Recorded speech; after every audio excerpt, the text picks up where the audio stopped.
সম্মানিত দিনী ভাই বোন, রাসূল সাল্লাল্লাহু আলাইহি সাল্লাম বলছেন যে আমার জীবনে বড় ভয় আমার উম্মত গোপন পাপে লিপ্ত হবে। সবাই একই পাপ করছে কিন্তু কেউ কাউকে দেখায় না।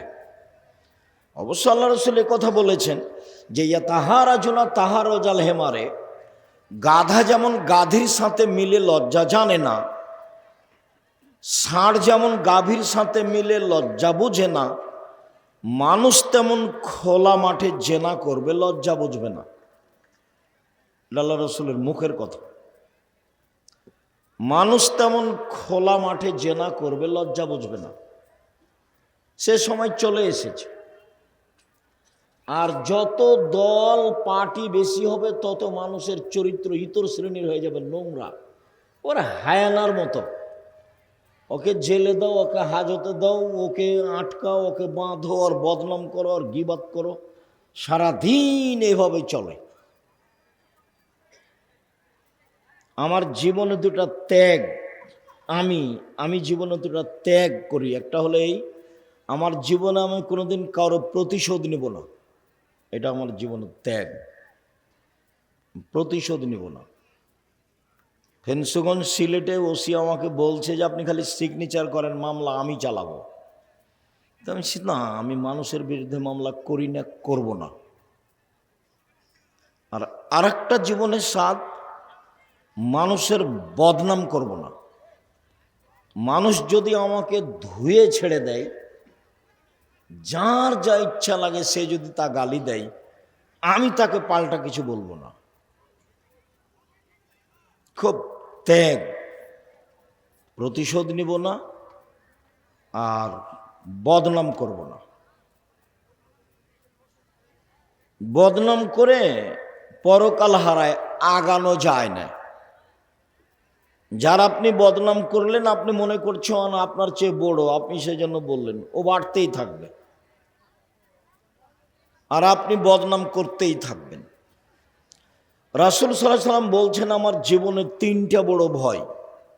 এক, আইম্মাতা মুজিল্লিন, ভ্রান্ত হুজুর। হুজুর হবে ভ্রান্ত, এটা তার ভয়। এই কথাটা অন্য জায়গায় বলছেন আল্লাহ রাসূল যে এখনো মিম্বাদি আইম্মা, আমার পরে কতগুলো আলেম ওলামা আসবে, ইয়াহদুনা বেগাইরে হাদিয়াতি, আমার আদর্শ ছাড়া অন্য আদর্শ ধরে নিয়ে বলবে এইটাই রাসূলের আদর্শ। আমার সুন্নাত ছেড়ে দিয়ে অন্য সুন্নাত ধরে নিয়ে বলবে এইটাই রাসূলের সুন্নাত। আদর্শ কি? আদর্শ হলো এক গিলাস পানি দিলাম আমি, তো আপনি বলবেন জাযাকাল্লাহ খায়ের, তো আপনি বলছেন থ্যাংক ইউ। এটা রাসূলেরটা বাদ দিয়ে ওটা বললেন। কয়েক কোটি বার যদি আপনি থ্যাংক ইউ বলেন তো এক নেকি হবে। আর যদি একবার জাযাকাল্লাহ খায়ের বলেন, জাযাকাল্লাহ খায়ের মানে জানেন? আপনি যে এক গিলাস পানি দিলেন, আল্লাহর প্রতিদান দেখ আপনাকে। আমি মানুষ, আমি আর কি প্রতিদান দিব? এক গিলাস পানির বিনিময়ে আমি কাকে দিতে বললাম? আল্লাহকে। ওর তার শক্তি অনুপাতে দিবে, যেদিন দিবে। আপনি লন্ডনে বিপদে পড়েছেন, আমি বলেছি জাযাকাল্লাহ খায়ের, তো আল্লাহ লন্ডনে আপনাকে এই বাক্যটার উত্তর দিয়েছেন, আপনাকে বাঁচিয়ে দিয়েছেন। তো জাযাকাল্লাহ খায়ের ছিল একটা আদর্শ, হয়ে গেছে আরেকটা। মানুষ কোরআন মাজিদ পড়ে বলছে যে দেখেন আল্লাহ বলেছে মিলাদ করতে হবে। মানুষ একবারে কোরআন মাজিদ খুলে দেখাচ্ছে আল্লাহ বলছেন যে ভোট দিতে হবে, খুলে দেখাচ্ছে কোরআন মাজিদ। কেমনে হয়? মানুষ নিচে নামতে নামতে নামতে কত দূরে গেছে। আল্লাহ তাআলা বলছেন যে ওরা কুকুর শ্রীগালের চেয়ে খারাপ। মানুষ পশু প্রাণীর চেয়ে খারাপ, কুকুর শ্রীগালের চেয়ে খারাপ, পশু প্রাণীর চেয়ে খারাপ। মানুষ বালুম আদাল, কুকুর শ্রীগালের চেয়ে খারাপ। যে মানুষের বদনাম করে, যে মানুষের গীবত করে, যে মানুষকে অপমান করে, যে মানুষকে জেল হাজতে দেয়, যে মানুষ মানুষের জমি দখল করে, ক্ষমতা দেখায়, দাপট দেখায়, এ হলো কুকুর শ্রীগালের চেয়ে খারাপ। ক্ষমতা দেখিয়ে, দাপট দেখিয়ে, দলীয় ক্ষমতা দেখিয়ে একদিন বেঁচে থাকার চেষ্টা করিয়েন না। একদিন আপনাদের নেত্রীর সময় মাত্র ৪৫ মিনিট। জুলুম দিয়ে বেঁচে থাকার চেষ্টা করিয়েন না। রাসূল সাল্লাল্লাহু আলাইহি সাল্লাম বলছেন, সিনফানে মিন উম্মতি লান তানামুল শাফাতি, বিচারের মাঠে আমি দুই শ্রেণীর মানুষের পক্ষে কথা বলবো না। বিচারের মাঠে আমি দুই শ্রেণীর মানুষের পক্ষে কথা বলবো না। এক, ইমামুন জালুমুন গাসুম, স্বেচ্ছাচারী, স্বৈরাচারী, বদমেজাজি, জুলুমবাজ নেতা, এর পক্ষে আমি কথা বলবো না। দুই,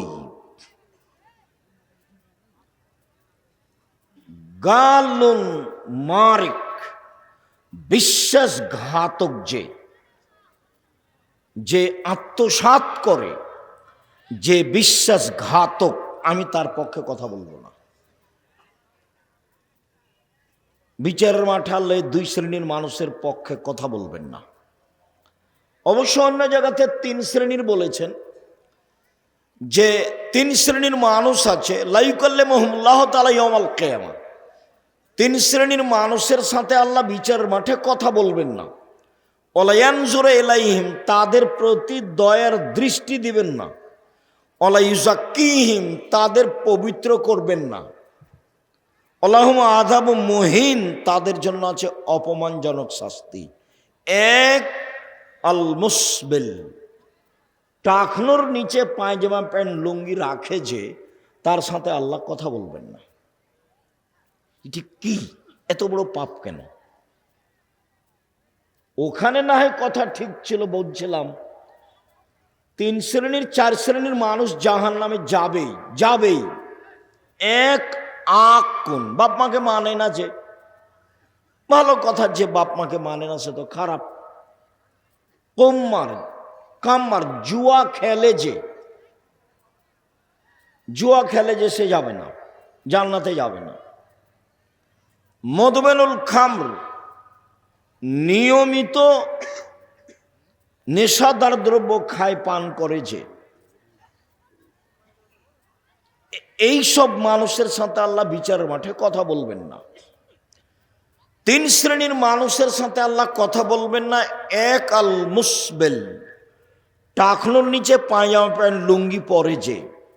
দুই, মালিকুন কাযাব, মিথ্যুক দায়িত্বশীল যে, head maulana, headmaster, principal, vice chancellor, jail super, chairman, member, MP, মন্ত্রী, টিওনো, ইওনো, ডিসি, এডিসি, যারা যেখানে মিথ্যা কথায় দায়িত্ব পালন করবে, আল্লাহ তার সাথে কথা বলবেন না। ধোঁকাবাজ, প্রতারক, বিশ্বাসঘাতক, বদমেজাজি, জুলুমবাজ, এদের সাথে আল্লাহ বিচারের মাঠে কথা বলবেন না। ফেরাউন এর চেয়ে অল্প সময়ে হারালছে। আপনাদের নেতার তো সময় ৪৫ মিনিট ছিল, ফেরাউনের ৪৫ মিনিট ছিল না, ২-১ মিনিট। জুলুম যত বেশি হবে, ধ্বংসের সময় তত কম হবে।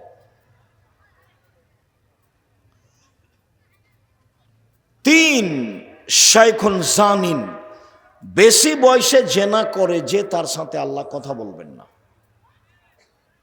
বেশি বয়সে জেনা করে যে, তার সাথে আল্লাহ কথা বলবেন না। মনে থাকবে? শেষের তিনটা মনে করি আমরা। এক, টাকনোর নিচে পায়জামা প্যান্ট লুঙ্গি পরে যে। দুই, মিথ্যা কথায় দায়িত্ব পালন করে যে। তিন, বেশি বয়সে জেনা করে যে। আমি আশঙ্কা করে যাচ্ছি আমার উম্মতের উপরে তিনটে। এক, ভ্রান্ত হুজুর। বহুদিন থেকে বলে আসছি, এদেশের মাটিতে শতকরা 95 জন বক্তা মিথ্যুক। আপনি তদন্ত করেন, আমি তদন্ত করে এভাবে বলছি। আমি বলি না যে আমার তদন্তই চূড়ান্ত, তবে আমার তদন্তে এভাবে টিকে। শতকরা 98 জন মুফাসসির মিথ্যুক। এই ছেলে,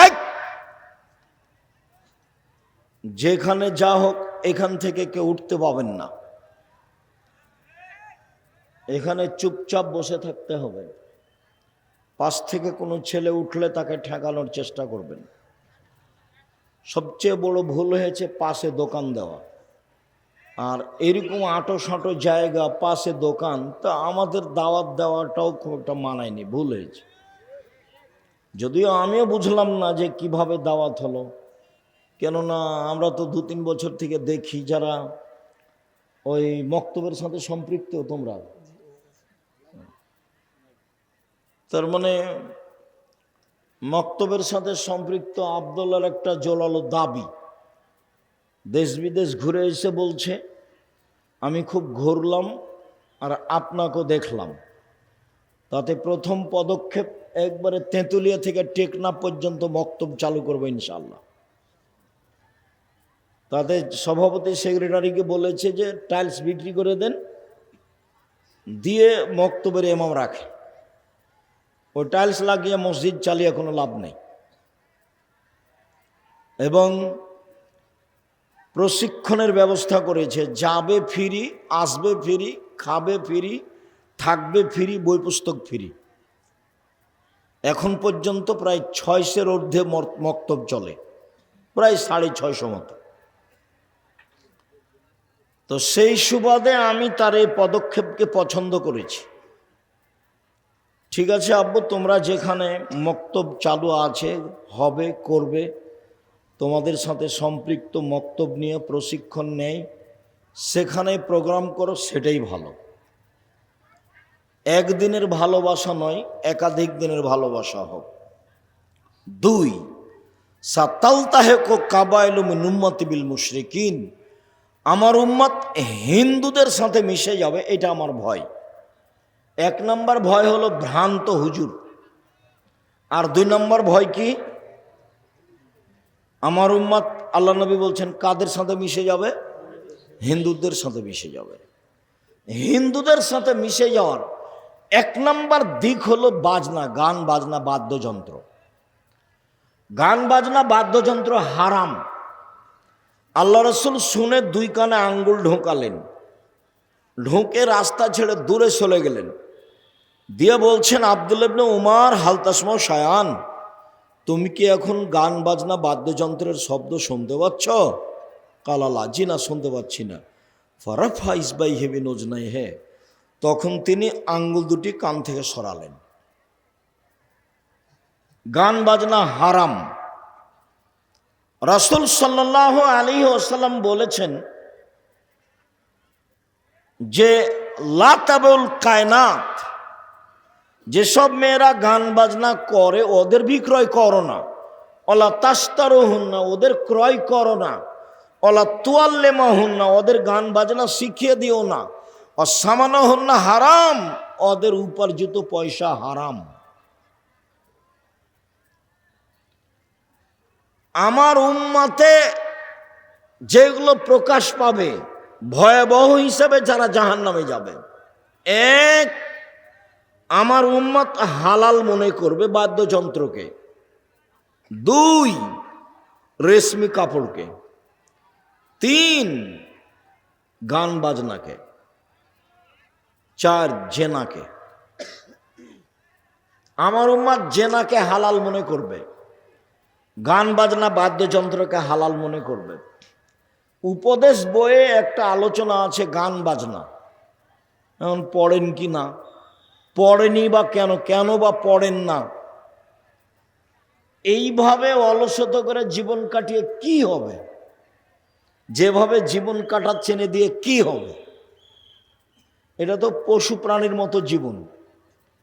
খেলেন, পায়খানা করলেন, বদনাম করলেন, জীবন শেষ। এটাতে কি হলো? আমি আপনাকে উপার্জনের পথও বলেছি। উপার্জনের 1 নাম্বার পথ দিন মজুরি। সন্ধ্যায় টাকা শেষ, ঝামেলা শেষ, মরবে জান্নাত। 5 ওয়াক্ত সালাত। 2 চাকরি, 25 দিনে বেতন শেষ হয়, 5 দিন ধার কর্জে চলে। 3 জমি চাষ, সমান সমান বা লস। 4 ব্যবসা। তখন আল্লাহ রসুল বললেন, সত্যবাদী বিশ্বস্ত ব্যবসায়ী যারা, তারা নবীর সাথে জান্নাতে থাকবে।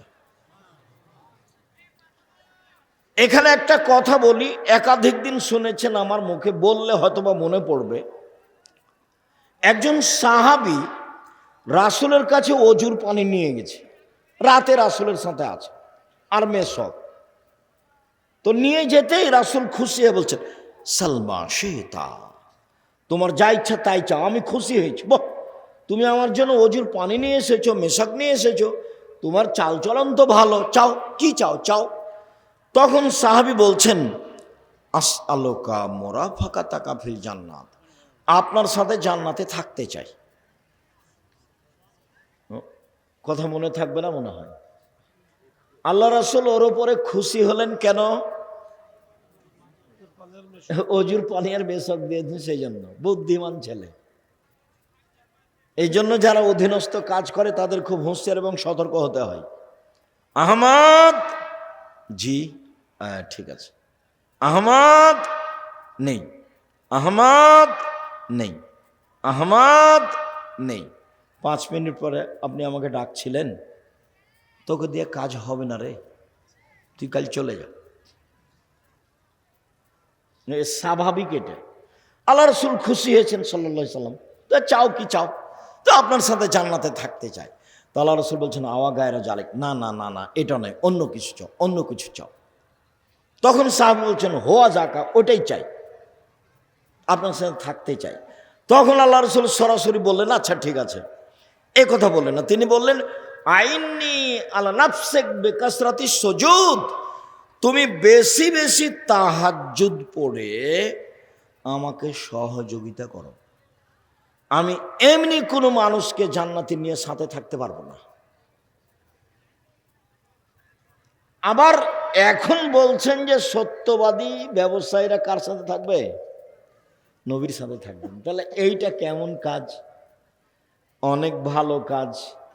ধোঁকাবাজি করে না যারা, ফাঁকি দেয় না যারা, জুয়াচুরি করে না যারা, আত্মসাৎ করে না যারা, অল্প লাভে ব্যবসা বাণিজ্য করে যারা, মিথ্যা কথা বলে জিনিস বিক্রি করে না যারা, এরা ব্যবসা করে চকলেটের ব্যবসা হলো, এ কার সাথে থাকবে?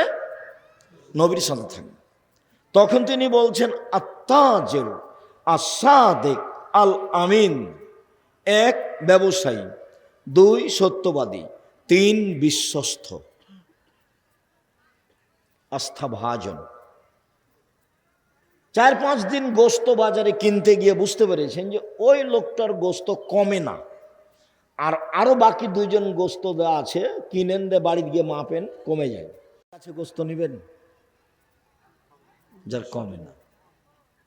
আর এ মনে করছে যাগ্গে সারাদিনে 2 জনের কাছে বিক্রি করতে পারলে হলো। কয়দিনে দেখবেন যে আর দোকানটাও নাই, উঠে গেছে।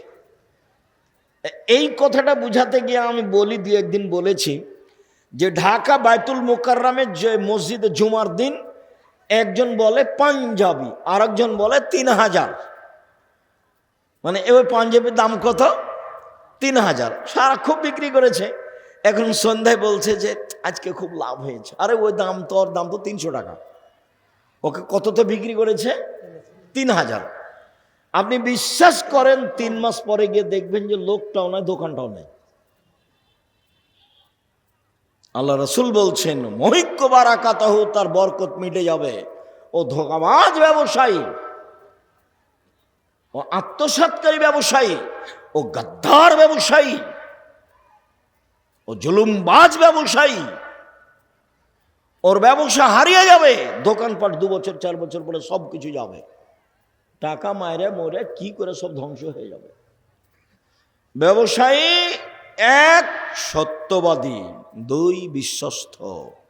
এই ব্যবসায়ী কার সাথে থাকবে?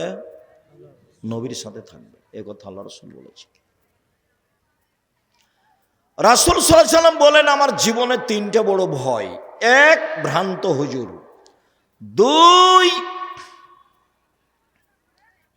কি?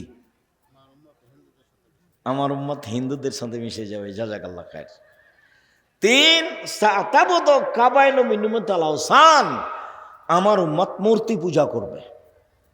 প্রায়ের বাড়িতে ছবি আছে, তার বাপের আছে, তার মায়ের আছে, নেতা নেত্রীর আছে, তারপর পুতুল আছে। যাদের বাড়িতে পুতুল আছে, কাঁকড়া আছে, সব মুনাফেকেরা। মুনাফেক মুনাফেক বক্তব্য শুনে বক্তব্যের সাথে মুনাফেকই করে। ছবি কেন তোমার বাড়িতে? আমি তো বহুদিন বলেছি, যে বাপ মারা গেছে, পাসপোর্ট সাইজের ছবিটা ছিঁড়ে ফেলে বাপের কবরের পাশে গিয়ে হাত তুলে দোয়া করতে। আপনার বাড়িতে আপনার ছবি, আপনার মায়ের ছবি, আপনার বাপের ছবি, আরো লোকের ছবি কেন? কেন? আপনি কি দেখাতে চাচ্ছেন? কার ভালোবাসা দেখাতে চান? শ্বাস বন্ধ হয়ে গেলে এগুলো শেষ। আমার উম্মত হিন্দুদের সাথে মিশে যাবে, গান বাজনা বাদ্যযন্ত্রে মত্ত হবে।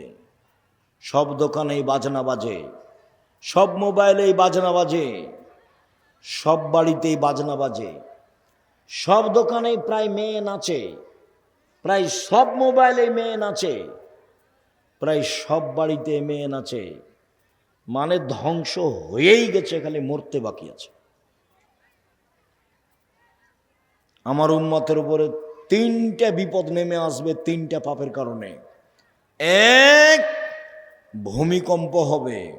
দুই, গজব নাজিল হবে।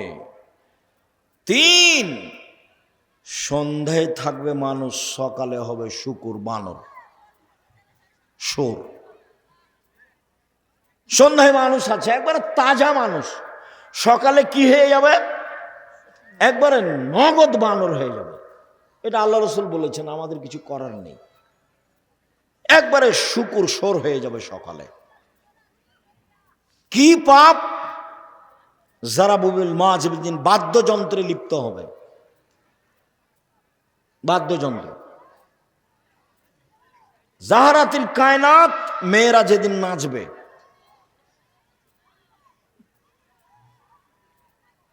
সারেবুল খমরা, যেদিন মানুষ নেশাদার দ্রব্য, বিড়ি, তামাক, জর্দা, সিগারেট, গোল খাবে। মনে থাকবে না? মনে হয় সিরিয়াল তো মনে থাকার কথা। এক, কি? বাদ্যযন্ত্র প্রকাশ পাবে। দুই, মেয়েরা নাচবে। তিন, মানুষ কি খাবে? বিড়ি, সিগারেট, জর্দা, গোল এগুলো খাবে। তখন এই অবস্থা নেমে আসবে, খুব কাছাকাছি চলে এসেছে। এরা বানর হবে কেন? শুকুর হবে কেন? আল্লাহ রাসূল বলতেন যে সাপ হয়ে যাবে, ব্যাঙ হয়ে যাবে, হায়ানা হয়ে যাবে, হিংস্র প্রাণী হয়ে যাবে। এটা না বলে বলছেন যে বানর হয়ে যাবে, শুকুর, সোর হয়ে যাবে। পৃথিবীতে একটা প্রাণী আছে যেটা অনুকরণ করতে পারে মানুষের, এরকম আর কোনো প্রাণী নাই পৃথিবীতে। সে প্রাণী কোনটা? বানর। মুসলমান যেদিন ইহুদি খ্রিস্টানের অনুকরণ করবে, সেদিন এরা সন্ধ্যায় থাকবে মানুষ, সকালে হবে বানর। আর আরেকটা প্রাণীর কোনো হিতাহিত জ্ঞান নেই, কোনো বুঝই নাই তার, সেটা হলো সোর, শুকুর। এখানে ঘাস উঁচু হয়ে আছে, ভিতরে গোবর আছে, আপনি গরুকে নিয়ে যে খাওয়াতে পারবেন না। এখানে গরু জবাই করেছেন, আর একটা গরু পাশ দিয়ে টেনে নিয়ে যেতে পারবেন না। বুঝাতে পারেনি কথা, অথচ তার নাম গরু। আমাদের দিকে বলে গরু সবই খায়, গরু এখানকার ঘাস খাবে না, তার মানে তার বুঝ আছে। সোরকে এখানে লাগান, সোরের বিবেচনা বলে কোনো জিনিস নাই। যেদিন মুসলমানের বিবেচনা হারিয়ে যাবে সেদিন এরা হয়ে যাবে বানর, সেরা দিন হয়ে যাবে শোর। একটু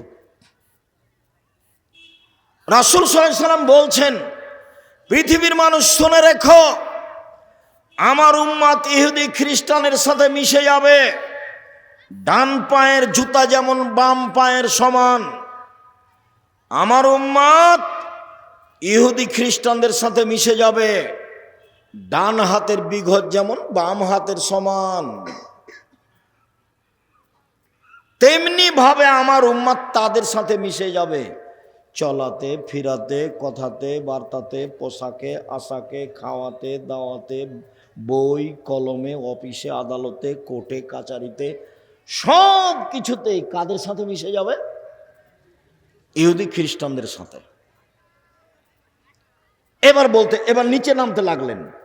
নিচে নামতে নামতে বলছেন যে ইহুদি খ্রিস্টান যদি মায়ের সাথে জেনা করে থাকে তো আমার উম্মত মায়ের সাথে জেনা করবে। এটা রাসূলের মুখের ভাষা। দেখতে পাচ্ছেন না, ইহুদি খ্রিস্টানদের সব কিছু ওরা ভালোবাসে। মেয়েদের পোশাক কেমন দেখছেন না, লুঙ্গি প্যান্ট পরা ভালোবাসছে, মাথার চুল ছোট করা ভালোবাসছে। এখানে কতগুলো ছেলে আছে যে মাথা সরাতে বলেন, কাপড় উপর দিক ছাতা হয়ে আছে, নিচের দিক কাটা আছে। তোমাকে এটা কে শিখালো? তোমাদের বাড়ি তো ওরকমই, তোমার মাও ওরকমই, তোমার বাপও ওরকমই, তুমিও ওরকমই। ঘুম থেকে দেখো একদিন তুমি শোর হয়ে গেছো, বানর হয়ে গেছো, কিছু করার নেই। ওটা আল্লাহ রাসূল বলছেন, এ কথা আমি বলিনি। আমি আপনাকে কথা বলে কষ্ট দেব কেন, সেই জিম্মেদারি আমার নয়। জাতির সামনে কোনোদিন অপ্রয়োজনীয় কথা বলিনি, কিসসা কাহিনী বলিনি কোনোদিন। খুব অল্প সময়, খুব ভদ্রতা বজায় রেখে চুপচাপ শুনবেন, জায়গা থাকলে বসবেন, জায়গা না থাকলে দাঁড়িয়ে থাকবেন। আমি আপনার বিরক্তির আগে কথা শেষ করব ইনশাআল্লাহ। সম্মানিত দিনী ভাই বোন, ইবাদতের জগতের সবচেয়ে দামি ইবাদত হলো সালাত। ব্যতিক্রম ইবাদত ওটার ক্ষমতাধর। দান হলো সবচেয়ে শক্তিশালী ক্ষমতাধর ইবাদত। ও একটা থেকে আর একটা ঘটাতে পারে। দান একটা থেকে আর একটা ঘটাতে পারে, আর কোনো ইবাদত এরকম পারে না। তাই আল্লাহ রাসূল বলছেন, মহিলারা শোনো, আমি তোমাদের তো অধিকাংশ জাহান্নামে দেখছি, তোমরা দান করো মানে বেঁচে যাবা। দান করো মানে কি? জাহান্নাম থেকে বেঁচে যাবা। ও জাহান্নাম থেকে মুক্তি দিতে পারে, ব্যবসা বাণিজ্যের লস সরাতে পারে, বাড়ির বিপদ আপদ দূর করতে পারে, কবরের শাস্তি বন্ধ করে দিতে পারে, পাপকে মিটিয়ে দিতে পারে, পানি যেমন আগুনকে নিভিয়ে দিতে পারে। আল্লাহ খুব ক্ষিপ্ত, কিছু দান করে দিবেন, ঠান্ডা হয়ে গেছে। ও খুব ক্ষমতাধর ইবাদত। আর ইবাদতের জগতে ব্যতিক্রম ইবাদত হলো সালাত। রাসূল সাল্লাল্লাহু আলাইহি সাল্লাম বলেন, আকিমুর রুকু ওয়া সুজুদা, পৃথিবীর মানুষ ভালো করে রুকু করো, ভালো করে সিজদা করো। কেন? সালাত তিন ভাগে বিভক্ত। এক ওযু, দুই রুকু, তিন সিজদা। মানে সালাতে যদি 300 নেকি হয়, 300 দুই রাকাত সালাতে, যদি রুকু ঠিক হয় তাহলে 100 টিকে গেছে, বেঠিক হলে 100 কাটা গেছে। সিজদা যদি ঠিক হয় তাহলে 100 টিকে গেছে, যদি ঠিক না হয় তাহলে 100 কাটা গেছে। ওযু যদি ঠিক হয় তাহলে 100 টিকে গেছে, ও যদি ঠিক না হয় তাহলে 100 কাটা গেছে। তিনটেই যদি ঠিক না হয় তাহলে এক নেকিও হয়নি। ক্ষমা আদা হবে হাক্কে হাক। কেউ যদি ঠিক ঠিক সালাত আদায় করে, রুকু সিজদা করে, ওযু করে, তাহলে তার ইবাদত কবুল করা হবে, সালাত কবুল করা হবে এবং সব ইবাদত কবুল করা হবে। আর যদি তার এটা ঠিক না হয়, রুকু সিজদা অজু যদি ঠিক না হয় তাহলে সব গেছে, একটাও টিকবে না। শুনুন 1 মিনিট, আল্লাহ নবীকে জিজ্ঞাসা করা হলো, আল্লাহ রসুল বললেন, এই শোনো সাহাবীরা শোনো, আমি তোমাদের একটা কথা বলে দিব যাতে পাপ মিটে যায়, মান বেড়ে যায়। হ্যাঁ হ্যাঁ বলেন। আমি তোমাদের একটা কথা বলে দিব যাতে পাপ মিটে যায়, মান বেড়ে যায়। বলেন কি? তখন বলছেন, শোনো, এসবাগুল অজু, সুন্দর করে অজু করলে পাপ মিটে যায়, মান বেড়ে যায়। পায়ে হেঁটে মসজিদে গেলে পাপ মিটে যায়, মান বেড়ে যায়। আরেকদিন আল্লাহ রসুলকে আল্লাহ বলছেন মোহাম্মদ সাল্লাল্লাহু আলাইহি ওয়াসাল্লাম। আল্লাহ আমাদের নবীকে মোহাম্মদ বলে ডাকতেন, জিবরাইল আমাদের নবীকে মোহাম্মদ বলে ডাকতেন, আর সাহাবীগণ আল্লাহ নবীকে বলতেন, আল্লাহ রসুল এটা করব সাল্লাল্লাহু আলাইহি ওয়াসাল্লাম, আল্লাহ রসুল এটা বলবেন, আল্লাহ রসুল এটা দিবেন। তো সাহাবীগণ কিভাবে বলতেন? আল্লাহর রসুল, আল্লাহ রসুল করেছেন, আল্লাহ রসুল দিয়েছেন। আর নাম ধরে ডাকতেন কে? জিবরাইল এবং আল্লাহ। আর আমাদের ভারত, বাংলাদেশ, পাকিস্তানের ওলামায়ে কেরাম বলছে হুজুরে পাক সাল্লাল্লাহু আলাইহি সাল্লাম, মানে ডাকি বেদাত। হ্যাঁ, ডাকটাই জানে না, কি যে শিখলো। হাদিস কোরআন আল্লাহ ভালো জানে। হুজুরে পাক, হুজুরে পাক দিস, ওরে মানে প্রথমটাই হারাম। হুজুর মানে আল্লাহ নবী মরেননি, উপস্থিত, হাজের নাজের। ওই মিলাদ পড়তে পড়তে চলে আসবে, তখন লাফ দিয়ে দাঁড়িয়ে যাবে। হুজুর মরেননি, যে চলে এসেছেন।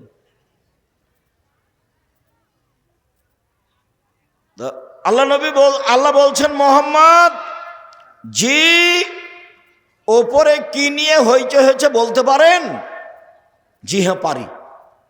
কি? মানুষের পাপ মিটে যাবে কিসে, সেটা নিয়ে কথা হচ্ছে। কিসে পাপ মিটবে? 1, সুন্দর করে ওযু করলে। 2, পায়ে হেঁটে মসজিদে গেলে। 3, নামাজের পরে জিকির আজকার করলে। দেখবেন আপনাদের মসজিদে জুমার দিন খালি সালাম ফিরার পরে লাফ দিয়ে দাঁড়িয়েছে। আপনি যদি উমারের নিয়ম পালন করেন তো সমস্যা নেই। উমারের নিয়ম মানে যেমন দাঁড়ালছে করে ঘাট ধরে বসিয়ে দেবে, এটা হলো উমর রাদিয়াল্লাহু তাআলার নিয়ম। ঘাট ধরে কি করতে হবে? বসিয়ে দিতে হবে। মসজিদ কেউ তোমার বাবার সম্পত্তি? তুমি মসজিদে এসেছো, মসজিদের নিয়ম নিয়ে চলতে হবে। তুমি মসজিদ যার, তার কাছে অনুমতি, এমনি বসা যায় না।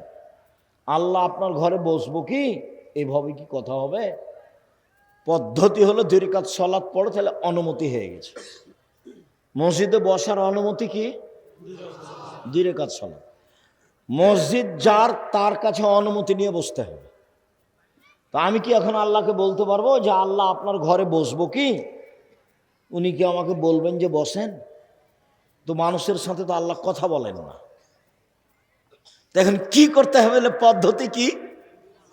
2 রাকাত সালাত, এটাই পদ্ধতি।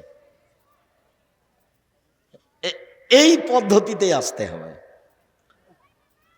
তো সুন্দর করে ওযু, পায়ে হেঁটে মসজিদ আর সালাতের পরে বসে জিকির আজকার, এমনি তাৎক্ষণিক উঠা যাবে না। তারপর আল্লাহ রাসূল বলছেন, মান ফাআলা যালিকা আশাবে খাইরিন মাতাবে খাইরিন। এইভাবে উযু করলো যে, পায়ে হেঁটে মসজিদে গেল যে, কিছুক্ষণ বসে জিকির আজকার করলো যে, তার মরে যাওয়া ভালো, তার বেঁচে থাকা ভালো। তার মরে যাওয়া ভালো, তার বেঁচে থাকা ভালো। ওয়া কানা মিন খাতিয়াতিহি কারাজুলিন ওয়ালাদাতহু উম্মুহু। তারপর লোকটা হয়ে গেল সেই দিনের মতো যেদিন তার মাতাকে জন্ম দিয়েছে, নিষ্পাপ। কেউ যদি হজ করে আর হজ যদি কবুল হয়, তাহলে কি হয়ে যায়? সেদিনের মতো হয়ে যায়। তাতে 10 লক্ষ টাকা খরচ আছে, রিক্স আছে, টানা হেঁচড়া আছে। তারপর মোয়াল্লেম ফাঁকি দেয়। মোয়াল্লেম বলছে ভুল টুল হয়ে গেছে, আপনি 1000 রিয়াল দেন, মিটে যাবে। 500 রিয়াল দেন। আরো কত কি, তার কোনো হিসাব নাই, কত জিদ্দার, কত ঢাকার, কত কি যে করলো হুজুর। খালি বললো যে এ আর সেই, আমরা করতে থাকলাম। তারপরে যদি কবুল হয় তাহলে সেদিনের মতো, যেদিন মা জন্ম দিয়েছে। এবার দেখেন, মা জন্ম দিয়েছে যেদিন, সেদিনের মতো হওয়ার সহজ পথ: এক, সুন্দর করে ওযু; দুই, পায়ে হেঁটে মসজিদ; তিন, সালাতের বসে একটু পরে একটু জিকির। মনে থাকবে না? মনে হয় তো। রাসূল সাল্লাল্লাহু আলাইহি সাল্লাম বললেন, পৃথিবীর মানুষ, সুন্দর করে রুকু করো, সিজদা করো, আমি তোমাদেরকে পিছন থেকে দেখতে পাই। এটা হলো মুআজিজা। এখানে পিছনে চোখ নাই, নবীর পিছন দিকে চোখ ছিল না, কিন্তু দেখতে পেতেন। এটা কি? মুআজিজা, অলৌকিক ক্ষমতা। অলৌকিক ক্ষমতা বুঝেন? আর একটু বুঝিয়ে বলি। মুসা আলাইহিস সালামের সাথে জাদুর পাল্লা হলো কার? ফেরাউনের। তো শত হাজার জাদুঘর নিয়ে এসে বললো যে কি করতে হবে, সাপ ছেড়ে দাও। রস্সি লাঠি সাপ হয়ে গেল, বিশাল বিশাল সাপ মুসার দিকে ধাওয়া করে আসছে। তা আল্লাহ বলছেন যে তুমি দেরি করছো কেন, তোমার লাঠিটা ছেড়ে দাও। তো লাঠিটা যেমন ছেড়েছে, তেমন মাঠে যা সাপ ছিল একবারই ধরে নিয়েছে। এই তো বুঝতে ভুল হচ্ছে ফেরাউনের। মাঠে কেন, সারা পৃথিবী জুড়ে যদি সাপ করে দেওয়া হতো, আর এই লাঠিটা ছেড়ে দেওয়ার পরে পৃথিবী যদি একটা সাপ থেকে যেত, তাহলে আল্লাহর শক্তি দুর্বল প্রমাণ হতো। এই মাঠ কেন, সারা পৃথিবী জুড়ে যদি সাপ পূর্ণ করা হতো, তারপরে লাঠিটা ছেড়ে দেওয়ার পরে যদি একটা সাপ থেকে যেত, তাহলে কার শক্তি দুর্বল হতো? আল্লাহর। এলো অলৌকিক ক্ষমতা। তেল নাই, ইঞ্জিন নাই, চেয়ারে বসে বলছেন সুলাইমান আলাইহিস সালাম, চলো। কোথায় যেতে হবে? ইরাক। উঠতে উঠতে সকালে চলে গেছে ইরাক। এর নাম হলো মুআজিজা, অলৌকিক ক্ষমতা। তো পিছন দিক থেকে দেখতে পাচ্ছেন, এটা কি? অলৌকিক ক্ষমতা। বারা ইবনে আযিব রাদিয়াল্লাহু তাআলা আনহু বলেন, রুকুন নবী সাল্লাল্লাহু আলাইহি সাল্লাম সুজুদুহু বাইনা সাজদাতাইনে রাফু মিনার রুকু মা খালাল কিয়াম আল কউদ কারিবিন মিনাস সামাই। শুনেন, রুকুর সময় যতটুকু, রুকু থেকে উঠে দাঁড়িয়ে থাকার সময় ততটুকু, সিজদার সময় যতটুকু, সিজদা থেকে উঠে দাঁড়িয়ে থাকার সময় ততটুকু, দাঁড়ানো এবং আত্তাহিয়াতুর বৈঠক ব্যতীত সব সমান সমান, সব সমান সমান। যতক্ষণ রুকুতে থেকেছেন ততক্ষণ রুকু থেকে উঠে দাঁড়িয়ে থাকতে হবে। এমন কত, যদি মসজিদে যদি বেশিক্ষণ দাঁড়ান, দেখবেন সব বাকিগুলো চলে গেছে সিজদায়, উঠে গরম হয়ে যাবে। হে কি ব্যাপার, কিন্তু হুজুর তো যায়নি, আমরা দেখি আগে সবাই চলে গেছে। হাদিস বুখারী মুসলিম। রুকুতে যতক্ষণ ছিল দাঁড়িয়ে ততক্ষণ থাকবে, মোটামুটি সমান সমান। সিজদায় যতক্ষণ ছিল, সিজদা থেকে উঠে ততক্ষণ থাকবে। এবার পরের হাদিস শোনেন। আনাস রাদিয়াল্লাহু তাআলা আনহু বলেন, ইজা কামা রাসূলুল্লাহ সাল্লাল্লাহু আলাইহি ওয়াসাল্লাম মিনার রুকুয়ে ফানাহানু নাকুল কাদাউহামা। আল্লাহ রাসূল রুকু থেকে উঠে দাঁড়িয়ে আছেন, দাঁড়িয়ে আছেন, দাঁড়িয়ে আছেন। তখন আমরা পিছন থেকে বলা বলি করতাম মনে মনে, নিজে নিজে, রাসূল মনে হয় সিজদা ভুলে গেছে। উনি সিজদায় যাচ্ছেন না কেন? কাদাউহামা, উনি মনে হয় সিজদাতে যাবেন, এটা ভুলে গেছে। ও ইয়াসজুদু ইয়াকুদু বাইনা সাজদাতাইনে, সিজদা থেকে উঠে বসে আছেন, আবার সিজদায় যাবেন, তো উঠে বসে আছেন।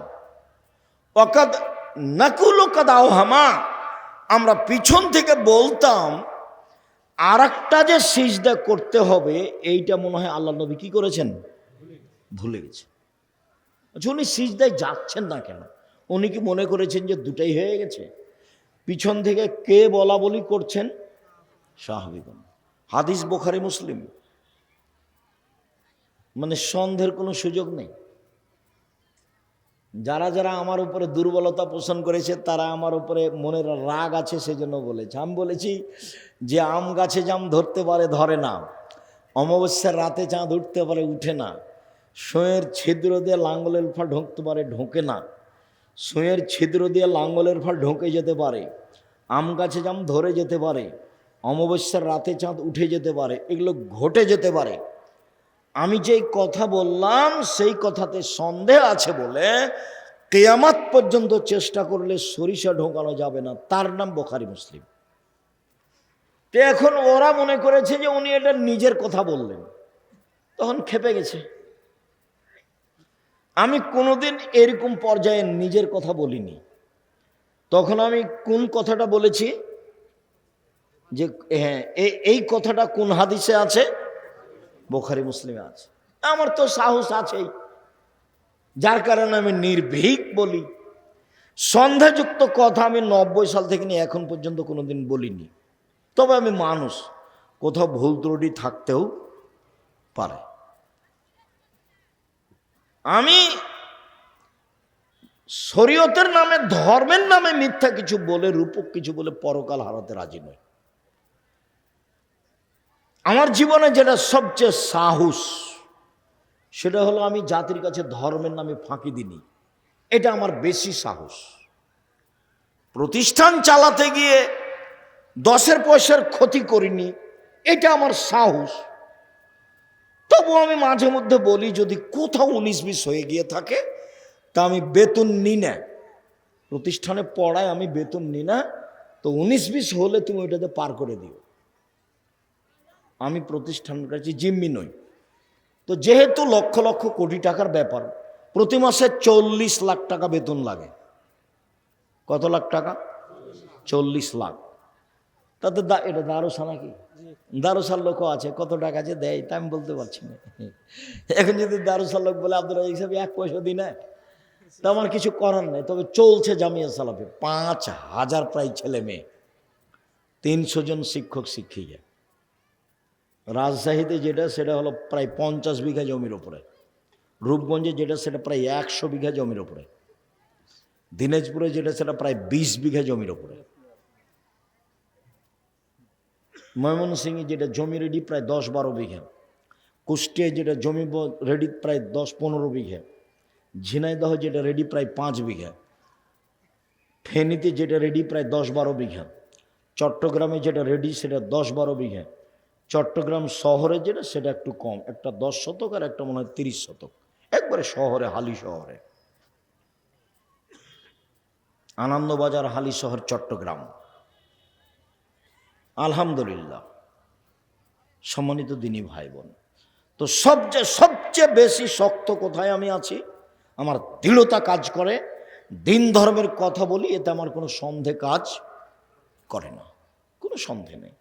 সম্মানিত দিনী ভাই বোন, আয়েশা রাদিয়াল্লাহু তাআলা আনহা বলেন কানান নবী সাল্লাল্লাহু আলাইহি সাল্লাম ইকসুরু ফির রুকু'i ওয়াস সুজুদে সুবহানাল্লাহি ওয়া বিহামদিহি সুবহানাকা আল্লাহুম্মা রাব্বানা ওয়া বিহামদিকা আল্লাহুম্মা ইগফিরলি। আল্লাহর নবী রুকু এবং সিজদায় বেশি বেশি বলতেন সুবহানাকা আল্লাহুম্মা রাব্বানা ওয়া বিহামদিকা আল্লাহুম্মা ইগফিরলি। হে আল্লাহ, তোমার প্রশংসা সহকারে তোমার পবিত্রতা বর্ণনা করছি, আমাকে ক্ষমা করো। মুখস্থ না থাকলে মুখস্থ করে নিতে হবে। তোমাদের সময় দিলাম 1 দিন 24 ঘন্টা, আর মুরব্বীদের সময় দিলাম 7 দিন, মুখস্থ করতেই হবে ইনশাআল্লাহ। সব বইয়ে পাবেন, মহতারাম আমিরে জামাত ডক্টর আসাদুল্লাহ গালেবের বইয়ে পাবেন। আমরা যে ভাঙাচোরা ছেঁচড়া মেচড়া বই লিখেছি, রাসূল সাল্লাল্লাহু আলাইহি ওয়াসাল্লামের সালাত বনাম প্রচলিত সালাত, এতো আছে আলহামদুলিল্লাহ। আমি মানুষ হিসেবে চেষ্টা করেছি নিজের কোনো কথা এখানে না পেশ করা, গোটা বইয়ের শুরু থেকে শেষ পর্যন্ত। সুবহানাকা আল্লাহুম্মা রাব্বানা ওয়া বিহামদিকা আল্লাহুম্মা ইগফিরলি বলা তো অভ্যাসই হতে হবে। দুয়ার মধ্যে এটা সবচেয়ে বেশি গুরুত্ব রাখে।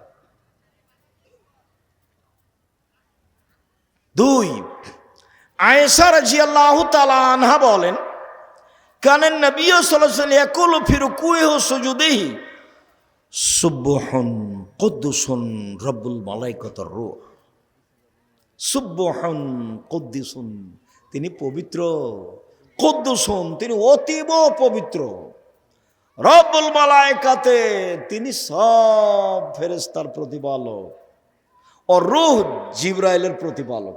ইনি পার্সোনাল ফেরেশতা, দামি, খুব সম্মানী। চটকার আর একটা কথা মনে পড়লে একটু বলি, আপনাদের উপকারে আসবে। সেটা হলো এই যে আমাদের নবীকে জিবরাইল আলাইহিস সালাম নিয়ে যাচ্ছেন আল্লাহর কাছে মেরাজ। তো এখন প্রথম আকাশে গিয়ে দেখেন দরজা বন্ধ। তো জিবরাইল বলছেন দরজা খুলেন।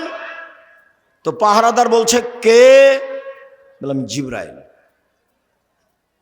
আপনার সাথে কে? মোহাম্মদ।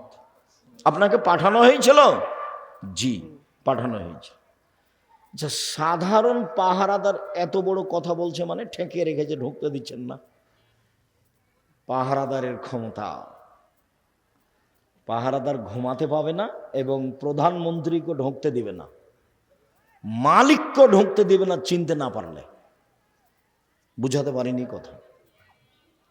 ফ্যাক্টরির মালিককে ঢুকতে দিবে না চিনতে না পারলে। এটা উচিত, চাকরি থাক আর না থাক। কোনো ব্যক্তিকে না চিনে ঢুকতে দিবে না। এ দেখেন সাধারণ ফেরেশতা ঠেকিয়ে রেখেছে কাকে? ফেরেশতা জগতের সবচেয়ে দামি ফেরেশতাকে, জিবরাইলকে।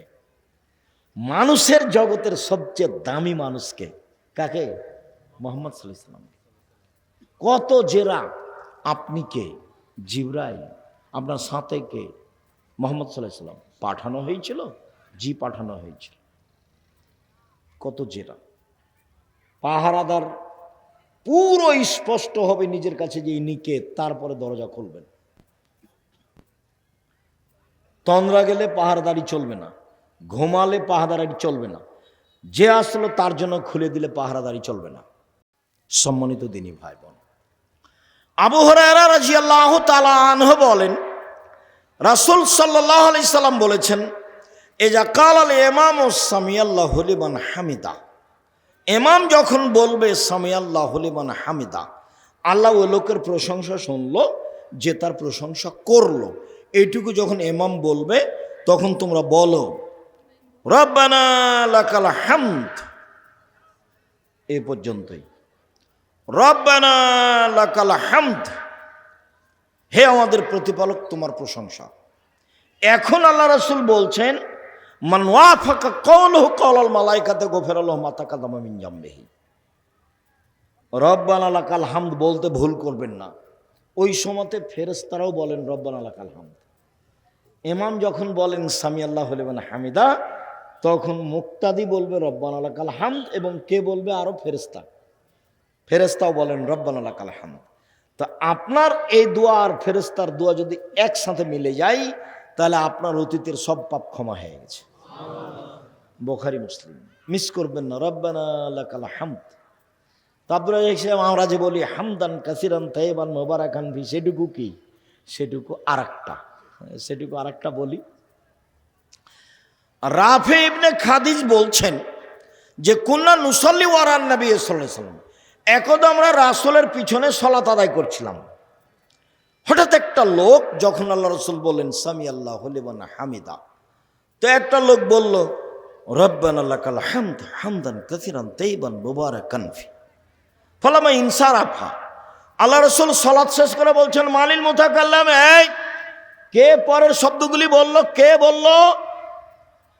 একজন বলছেন আনা, আমি বললাম। তখন আল্লাহ রাসূল বলছেন শোনো শোনো শোনো শোনো শোনো, বিজাত সালাসিনা মালায়েকা ইয়াবতাদিরুনা হাইহুম ইয়াকতুবুলা, তোমার এই দুয়ার নেকিগুলি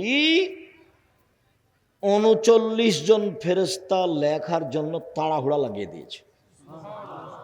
৩০-এর অধিক, ৩৯ পর্যন্ত ৩৯ জন ফেরেশতা তাড়াহুড়া লাগিয়ে দিয়েছে এটা লেখার জন্য নাকি।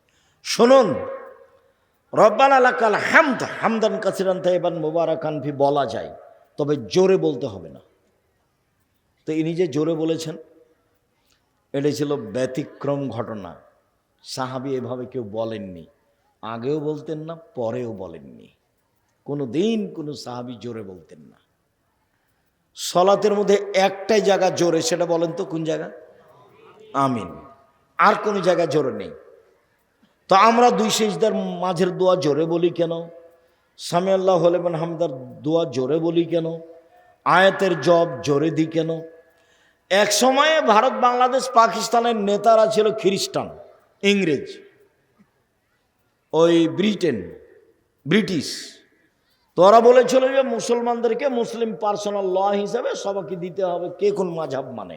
ওরা জানতো যে এরা মাঝহাব মানে, 4 মাঝহাবের বাকি যারা আছে তাদেরকে ওরা হত্যা করবে, তারা হলো তাদের বিরোধী।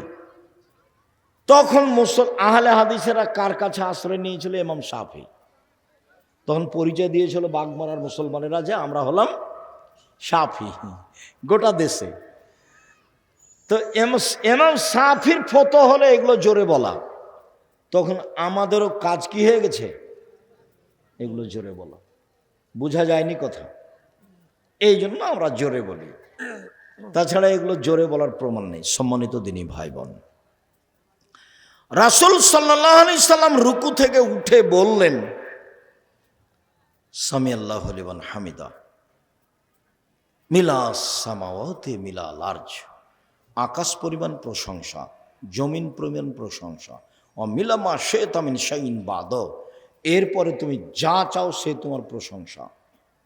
অন্য এক বর্ণনায় এসেছে রাসূল সাল্লাল্লাহু আলাইহি সাল্লাম বললেন, মিলা সামাওয়াতি মিলাল আরজ ও মিলামা বাইনাহুমা মিলামা শাইতা মিন শাইইন বাদ, এরপরে বললেন আহলাস সানায়ে, সত্যই তুমি প্রশংসার যোগ্য। আহাক্ক মা কালাল আব্দ, বান্দা যেটা বলেছে সেটা ঠিক বলেছে। অকুলুন লাকা আব্দুন, সবাই তোমার আমরা দাস। তারপরে বলতেন আল্লাহুম্মা লা মানিয়া লিমা আতাইতা, তুমি যাকে যা দিবে তাকে কেউ ঠেকাতে পারবে না। ওয়ালা মাউতিয়া লিমা মানাতা, তুমি যাকে দিবে না সেটা কেউ দিতে পারে না। তুমি দিলে কেউ ঠেকাতে পারে না, তুমি যদি না দাও কেউ দিতে পারে না। ওয়ালা ইয়ানফাউ জাল জাদ মিনকাল জাদ, কোনো বিত্তশালীর টাকা পয়সা তোমার সামনে কোনো কাজে আসবে না, কোনো বিত্তশালীর টাকা পয়সা তোমার সামনে কোনো কাজে আসবে না। তাহলে এবার কি বলতে পারি? সামি আল্লাহু লিমান হামিদা, রব্বানা লাকাল হামদ হামদান কাসিরান তাইয়িবান মুবারাকান ফি, মিলাস সামাওয়াতি মিলাল আরজ ওয়া মিলামা বাইনাহুমা মিলামা শাইতা মিন শাইইন বাদ, আহলাস সানাই ওয়াল মাজদ, আহাক্কু মা কালাল আব্দ ও কুলুন লাকা আব্দুন, আল্লাহুম্মা লা মানিয়া লিমা আতাইতা ওয়া লা মাউতিয়া লিমা মানাতা ওয়া লা ইয়ানফাউ জাল জাদ মিনকাল জাদ। তাহলে তো এখন লম্বা সময় দাঁড়িয়ে থাকাই লাগছে। এতক্ষণ যদি ইমাম দাঁড়িয়ে থাকে তাহলে পিছের লোক কি বলবে? এখন মনে হয় ভুলে গেছে, সিজদে মনে হয় আর যাবে না, ভুলে গেছে। সম্মানিত দিনী ভাই বোন, আমি আলোচনা লম্বা না করে আপনাদের সাথে আমার আর একটু জরুরি কথা দু একটা আছে। সম্মানিত দিনী বোন, মহিলাদের ব্যাপারে বললে মহিলারা খুশি না আমরা খুশি? আপনারা আমার দিনী বোন আব্দুর রাজ্জাক সাহেব এসেছেন, কথা বলছেন নাকি? কথা বলিয়েন না, একটু ধৈর্য ধারণ করে থাকেন, কথা বলিয়েন না। আপনাকে আমি আসলে কি বলতে পারি, আমার একটা পরামর্শ নেন আগে, একটা পরামর্শ। সেটা হলে এই স্বামীর সংসারে দুটা কাজ করিয়েন না। এক, অভিমান করবেন না। 2, প্রতিবাদ করবেন না। সংসার করা যাক আর না যাক, যদি আপনি বুঝেন যে সংসার করা যাবে না, তো আপনি খোলা তালাক করে সংসার ছেড়ে দিতে পারেন, কোনো সমস্যা নেই। কাজীর কাছে গিয়ে খোলা তালাক করতে পারেন, চেয়ারম্যান মেম্বারের কাছে গিয়ে খোলা তালাক করতে পারেন। তবে যেহেতু সংসারে এসেছেন, দুইটা জিনিস ছেড়ে সংসার করেন, শয়তান সুযোগ পাবে না। এক, অভিমান। অভিমান কি? ওই তো ওরা গেছিল এতে স্বপ্নপুরী, তুমি তো একদিন আমাকে স্বপ্নপুরী দেখতে নিয়ে গেলে না। সবাই খালি স্বপ্নপুরীর কথা বলে। তারপর প্রতিবেশী ধনী মানুষ বউকে নিয়ে কক্সবাজার গেছে, তুমি তখন ব্যবসা বাণিজ্য করো, টাকা পয়সা হয়েছে, তুমি একদিন আমাকে কক্সবাজারে ফিরিয়ে নিয়ে আসো। এর নাম অভিমান। এই ঈদে একটা তুমি আমাকে দামি শাড়ি দিবা, এর নাম অভিমান। একটা থেকে যদি দুইটা অভিমান করেন, আর যদি স্বামী পূর্ণ না করতে পারে কোনো কারণে, তা আপনাকে শয়তান খালি সারাদিন বলবে, হলো দেখলি তোর স্বামী তোর কোনো কথাই মানে না, দেখলি কোনোদিন মানেনি, একদিনও মানে না, কি করবি এখন কর যেটা পারিস, সকালে উঠে বল তো সংসারই করবো না, তুই আমাকে তালাক দিয়ে দে। এটা শিখালছে কে? শয়তান। আল্লাহ বলছেন যে এত তার পাওয়ার, এত তার ক্ষমতা, আর সে একদিন দুই দিন নয়, 1 মিনিট। শয়তানের ইতিহাসে গেলাম, 1 মিনিট, হাদিস, সহিহ হাদিস। আল্লাহ বলেন, এ শয়তান সরে যা, তোকে বললাম যে আদমকে সিজদা কর, তুই করলি না। তো বলছে আমি কেন করব, আমি আগুনের তৈরি, ও হলো মাটির তৈরি, আমি তাকে সিজদা করতে পারি না, তাহলে তুই সর এখান থেকে, তুই চলে যা।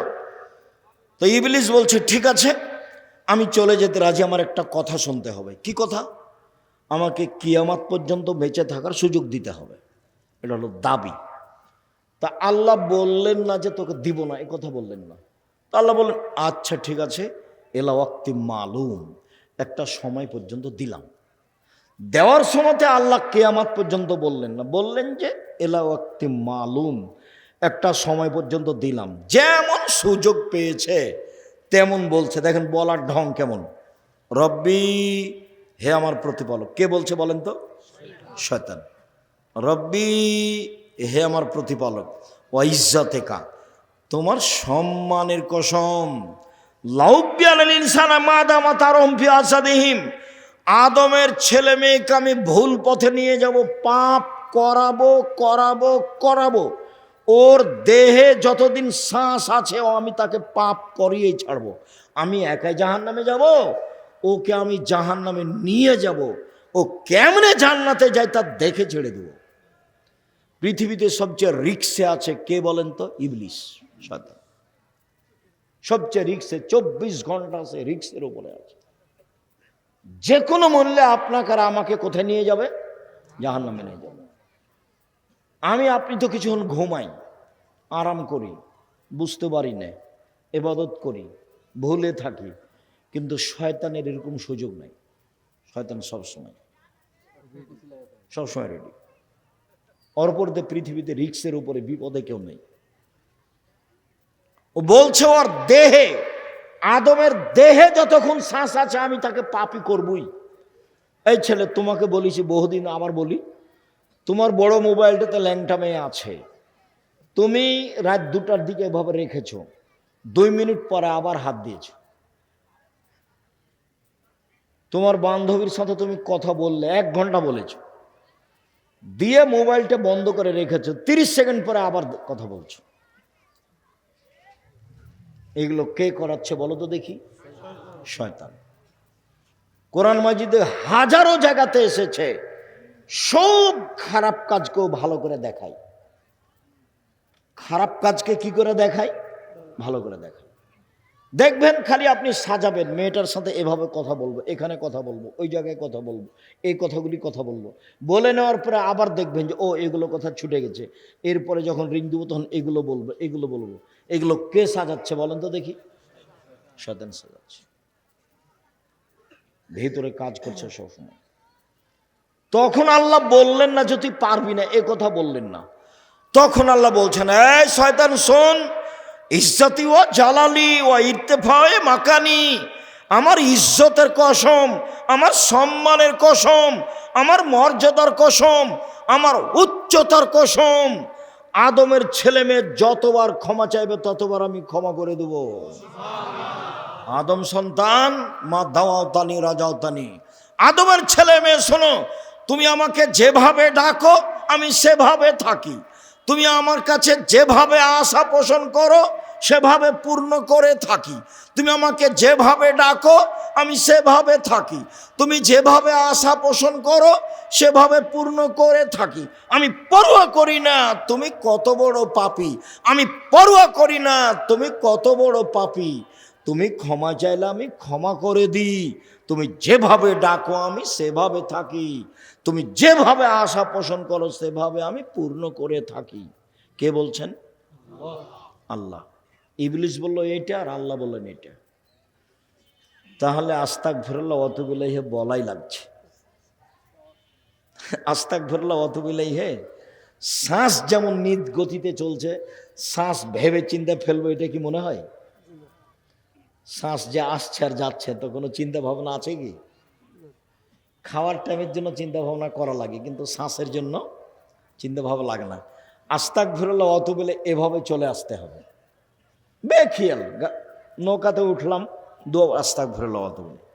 খেতে বসতে যাচ্ছে, আস্তাগফিরুল্লাহ ওয়া আতুবু ইলাইহি। ঘুমাতে যাচ্ছে, দোয়া পড়বো, আস্তাগফিরুল্লাহ ওয়া আতুবু ইলাইহি। রাস্তায় চলছি, ভ্যানলাতে উঠে আস্তাগফিরুল্লাহ ওয়া আতুবু ইলাইহি। এটা চলে আসতে হবে মুখে স্বাভাবিকভাবে। এটা ছাড়া আল্লাহ করবেন না। আল্লাহ রসুল বললেন যে দামি সম্পদ এক, লেসানুন জাকির, ওই জিহ্বা যে এরকম ডাকতে পারে। তিন, কালবুন শাকির, আলুর দাম গেছে গেছে, যাক তাতে আসে যায়, যা হয়েছে আলহামদুলিল্লাহ, সামনে বছর হবে। একেবারে হয়রান হয়ে মাথা খারাপ, আর আলুর ব্যবসা করব না, এই করবো না, সে করবো না, বাদ অন্য কিছু করবে, একটা বলা হবে না। ব্যবসা রিস্ক নিয়ে করতে হবে। একবার গেছে আরো 10 বার আসবে, এগুলো হয়রানি হওয়া হবে না। আলহামদুলিল্লাহ কি বলতে শিখতে হবে? আলহামদুলিল্লাহ। আর ওই স্ত্রী দামি সম্পদ যে স্ত্রী স্বামীকে দিনের ব্যাপারে সহযোগিতা করতে পারে, দিনের ব্যাপারে সহযোগিতা করতে পারে। তো তোমাকে দিনের ব্যাপারে কি সহযোগিতা করবে? তুমি তো খালি গরম দেখাও, টাকা দিতে দেরি করেছে, কি সহযোগিতা করবে? তুমি রাত 12টায় গেছো, তোমার হাত পা ধরে বলবে আপনাকে আমি খুব ভালোবাসি, আপনার সাথে একসাথে খাবো, এই জন্য ভাত আমি রেখে দিয়েছি, তরকারি আমি রেখে দিয়েছি, আমি আপনার অপেক্ষায় আছি, আমি আপনাকে আমার জীবনের চেয়ে ভালোবাসি, আপনার পায়ের নিচে আমি নিজেকে মিটিয়ে দিতে চাই। আপনাকে আমি কত ভালোবাসি তা আমি অন্তর খুলে আপনাকে দেখাতে পারবো না। আপনি যা বলবেন সেটা আমি করব, যদি পাপ না হয়। যা বলবেন সেটা আমি করব, যদি পাপ না হয়। যদি বলেন সারা রাত পা টিপে দিতে হবে, প্রস্তুত আছি। যদি বলেন সারা রাত মাথার পাশে দাঁড়িয়ে থাকতে হবে, প্রস্তুত আছি। যা বলবেন তাই, যদি পাপ না হয়। আমার একটা কথা শোনেন, এশার সালাতের পরে বাড়ি চলে আসবেন, এশার নামাজ শেষ বাড়ি চলে আসবেন। এটা হলো মহিলা তার স্বামীকে কি করছে? দিনের উপরে সহযোগিতা করছে। দুঃখিত, মিছিলে যায়েন না, অমুকের চরিত্র ফুলের মতো পবিত্র বলিয়েন না, কেননা আপনি তার চরিত্র সম্পর্কে জানেন না। আল্লাহ রসুল বলছেন যে তুমি নেতার এই কথা বলে তুমি আল্লাহকে তোমার উপরে খেপিয়ে দিয়েছ। আসখাত্তুম, তুমি একবার তোমার প্রতিপালককে তোমার উপরে খেপিয়ে দিয়েছ। আমার একটা কথা শোনেন, এভাবে যায়েন না। দিনের উপরে সহযোগিতা। শোনেন, প্যান্টটা কেটে ছোট করেন, আপনি যা বলবেন তাতে আমি প্রস্তুত। যদি বলেন যে আমার শাশুড়ির, আমার মায়ের, আমার শাশুড়ির কাপড় খেঁচে দিতে হবে, প্রস্তুত। পেশাব পায়খানা পরিষ্কার করে দিতে হবে, প্রস্তুত। রান্না করে দিতে হবে 3 বার আমার শাশুড়িকে, প্রস্তুত। যাহাই বলিবেন তাহাই করিব। আমার একটা কথা শোনেন, হারাম উপার্জন করিয়েন না, এই ডেস্টিনি এগুলো করিয়েন না, এনজিওতে যায়েন না। এই ছেলে 1 নম্বর উপার্জনের পথ কি? সহজ, দিনমজুরি। 2, চাকরি যেন হালাল হয়। 3, জমি চাষ। 4, ব্যবসা। তো ব্যবসাকে তুমি ছোট করে দেখিও না। ব্যবসা চকলেট থেকে শুরু। আমি কিন্তু চকলেটের ব্যবসা করতে বলিনি। আমি যতবার বলেছি যে আপনারা চকলেটের ব্যবসা করেন, শ্বশুরের কাছে টাকা নিয়েন না, ততবার আমি বলেছি চকলেট মানে কম পয়সার ব্যবসা। চকলেট মানে কি? কম পয়সার ব্যবসা। লোন নিয়ে আপনি ব্যবসা করতে গেলেন কেন? যে চাঁপাইনবাবগঞ্জের ভাষাতে আমও গেছে, ছালাও গেছে, কাঁদতে কাঁদতে 2 চোখ হয়ে গেছে। লোন মানে জীবন ধ্বংস হয়ে গেছে। লোন মানে আপনি চলে গেছেন জাহান্নামে, খালি মরতে বাকি আছে। আর দেশকে ভালোবাসতে শিখেন। যারা দেশ বিক্রি করে খায় তাদের কাছে, তাদের পিছনে দৌড়ায়েন না, ভুল। নিজের দেশের মুরগি আগুন দিয়ে জ্বালিয়ে অপর থেকে ডিম আনতে হবে, এত বেকুব বোকা দেশ বাংলাদেশ নয়। বাংলাদেশে যারা বসবাস করে তারা একে ধ্বংস করেছে, কলকারখানা সব বন্ধ করে বাইরে থেকে কাপড় নিয়ে আসতে হবে। অবাক কথা। যে হলো জাতীয় শত্রু, যে দিনের শত্রু, যে জানের শত্রু, যে মালের শত্রু, যে অর্থের শত্রু, যে দেশের শত্রু, তাকে শত্রু হিসাবে জায়গা দিও। বন্ধু বললে তোমাকে ছড়ি দিয়ে দিবে।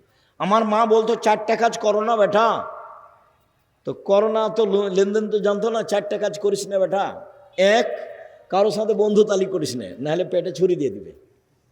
একদিন বন্ধু তালি কি হবে, কেটে যাবে, তখন কি করবে, পেটে ছুরি দিয়ে দেবে। 4টার এটা রহস্য বলতেন, বাকিগুলোর বলতেন না। 2, প্রাইভেট পড়াস না। 3, দোকানে বসিস না। 4, মানুষের বাড়ি দাওয়াত খাস না। বন্ধু তালি চলবে না, প্রাইভেট পড়া চলবে না, দোকানে বসা চলবে না, তারপরে দাওয়াত খাওয়া হবে না। তো ছাত্র জীবনে দাওয়াত খায়নি, ব্যতিক্রম, এখন তো খাওয়াই লাগে। সম্মানিত দিনী ভাই বোন, বলছিলাম যে রাসূল সাল্লাল্লাহু আলাইহি ওয়াসাল্লাম আমাদেরকে যেইভাবে রক্ষা করার চেষ্টা করেছেন দোয়া তাসবিহ দিয়ে, সেভাবে করার চেষ্টা করি। দিনী বোন, আপনাকে একটু কথা বলি, জীবনে 2টা কাজ করবেন না, অভিমান আর প্রতিবাদ। অভিমান করে পূর্ণ না করলে সারাদিন সারা রাত শয়তান কে করবে, ওকে খেপিয়ে তুলবে। একবারে মেয়েটার আর ঘুমাইতে পারবে না, আপনার স্ত্রী আর ঘুমাইতে পারবে না, খালি শয়তান ওকে সারা রাত সাজাবে।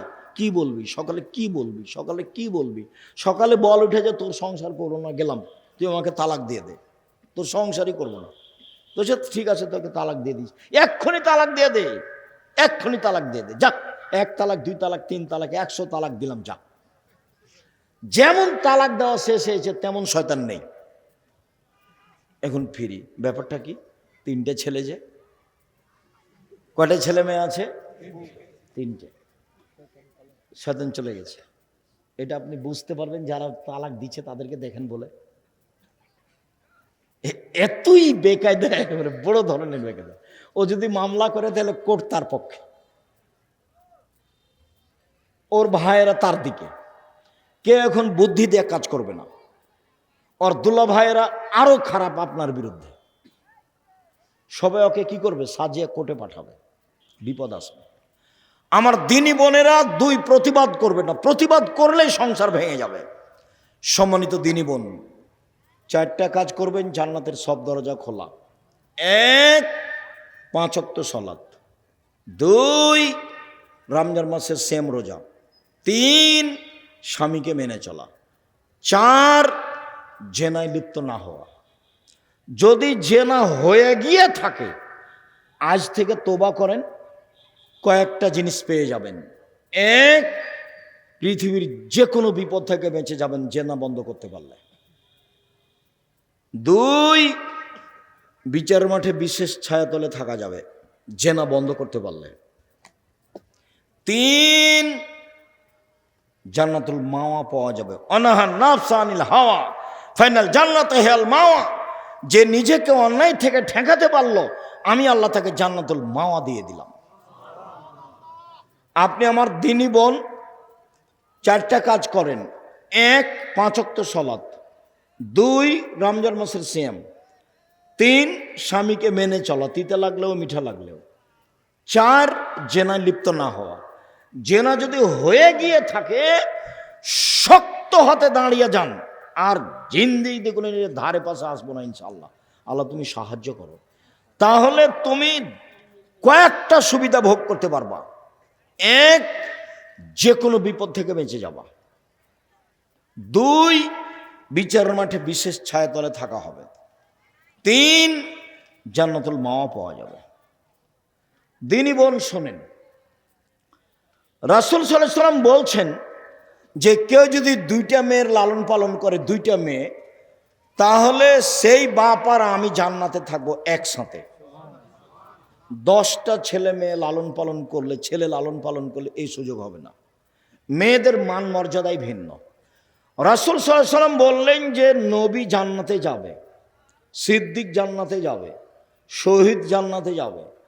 ওই মহিলারা জান্নাতে যাবে যেই মহিলার আল আদুদ, স্বামীর সাথে ভালোবাসা প্রেম বিনিময়ে সবচেয়ে আগে।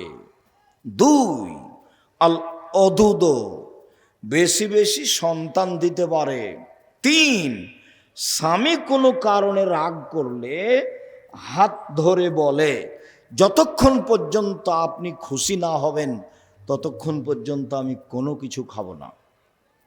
সম্মানিত দিনী বোন, কিছু করার নেই, আল্লাহ রাসূল এভাবেই বলেছেন।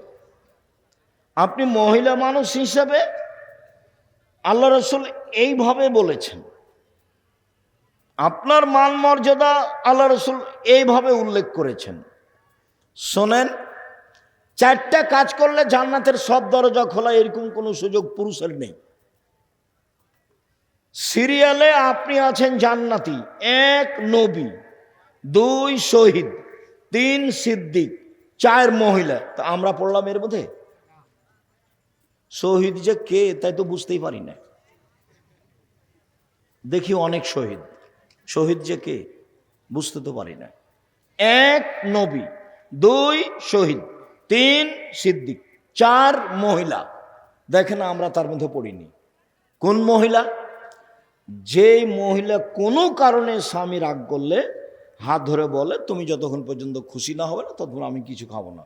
কোন মহিলা? যে মহিলা বেশি বেশি সন্তান দিতে পারে। কোন মহিলা? যে মহিলা স্বামীর সাথে প্রেম প্রীতি ভালোবাসে, একসাথে থাকে।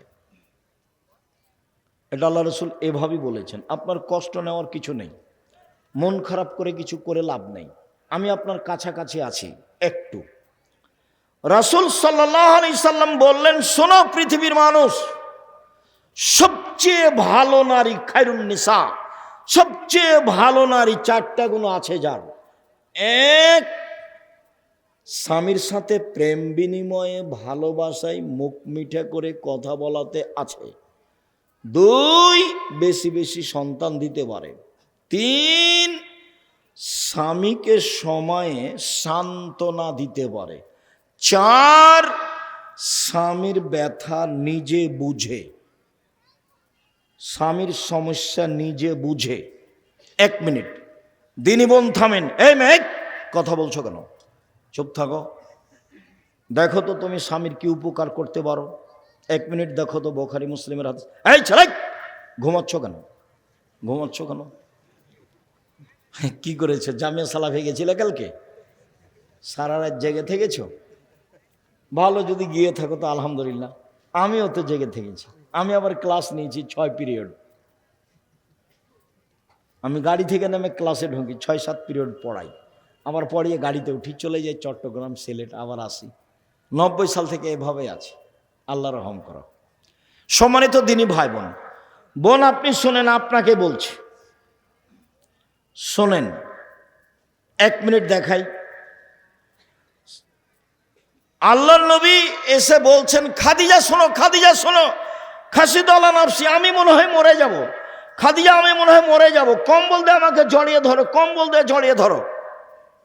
তখন খাদিজা বলছেন, কাল্লা, প্রথম কথা কাল্লা, কখনো নহে, অসম্ভব, এটা হতে পারে না।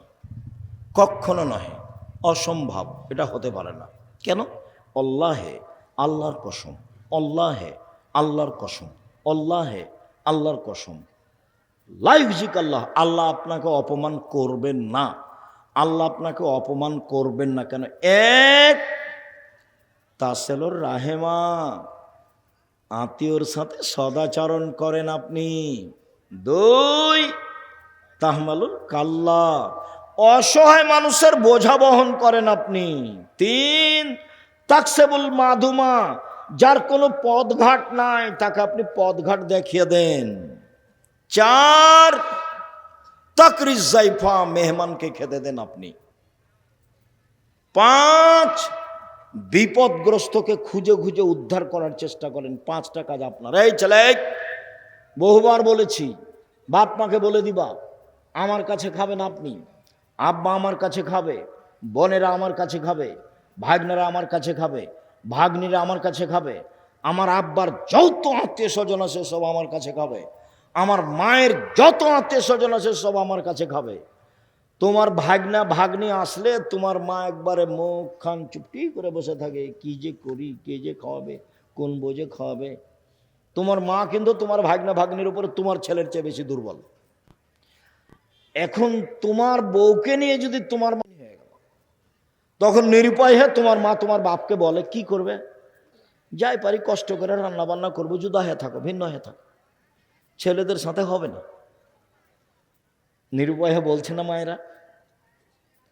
আর আমার মাকে আমি বলতাম কিছুদিন পর পরে বেটির বাড়ি যেতে চাইতো, ছি ছি ছি করেছেন কি আপনি, বেটির বাড়ি যাওয়া হবে না।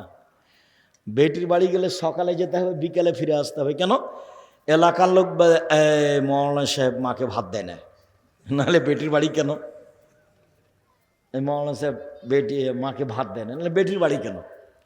আর মাঝে মধ্যে আমি বুঝতে পারতাম যে আমার মা আমার বোনের ছেলেরাকে আমার চেয়ে বেশি ভালোবাসছে। তখন আমি বলছি ওরা আগে না আমি আগে। আমার মা হাসছে। আমি বলছি ওরা আগে না আমি আগে, আগে আমাকে বেশি ভালোবাসতে হবে, তারপরে তো ওরাকে টাকা দিয়ে দে, তাহলে তোকে বেশি ভালোবাসবে। বুঝতে পারলেন না শেষ বাক্যটা? ওরা যেটা চাচ্ছে সেটা দিয়ে দে, তাহলে বেশি ভালোবাসবে। বুঝেছো কি?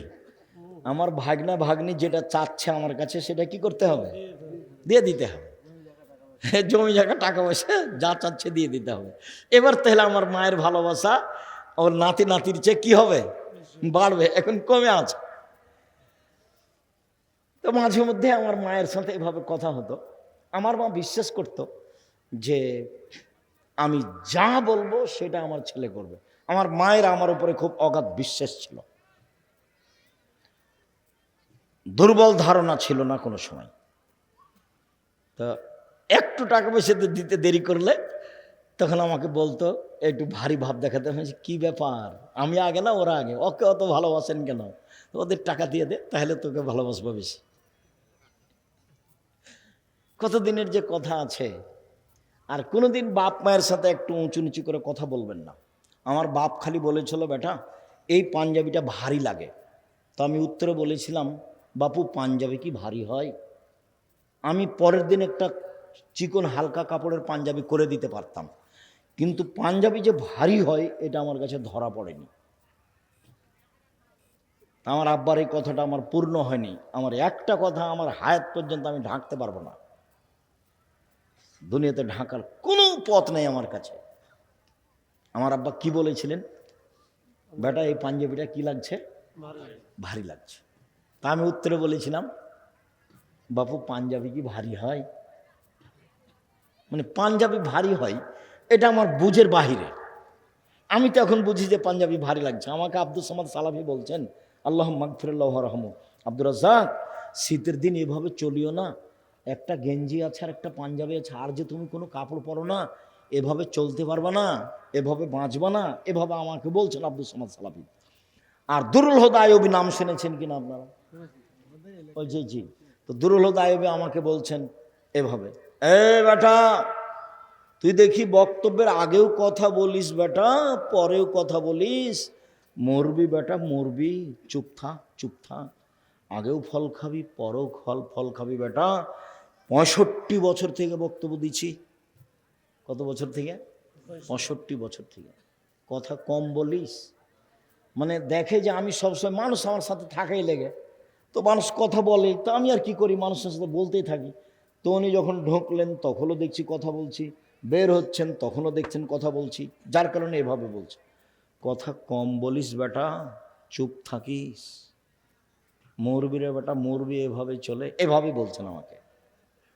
আর ফল খাবি ফল, আগেও খাবি পরেও খাবি, ফল খাবি, এই কথাটা বলছেন আমার। মনে হচ্ছে কালকের কথা, দুরুল হুদা আইয়ুবীর কথা। সম্মানিত দিনী বোন, আমি আপনার কাছে আজকের মতো অনুরোধ জানিয়ে শেষে চলে আসছি।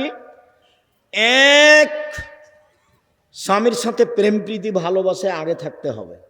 দুই, বেশি বেশি সন্তান দিতে হবে। তিন, স্বামীকে সান্ত্বনা দিতে হবে। সান্ত্বনা, খাদিজা বললেন কখনো নহে, অসম্ভব, এটা হতে পারে না, আপনার কোনো দুর্ঘটনা হবে না, আপনি এই করেন।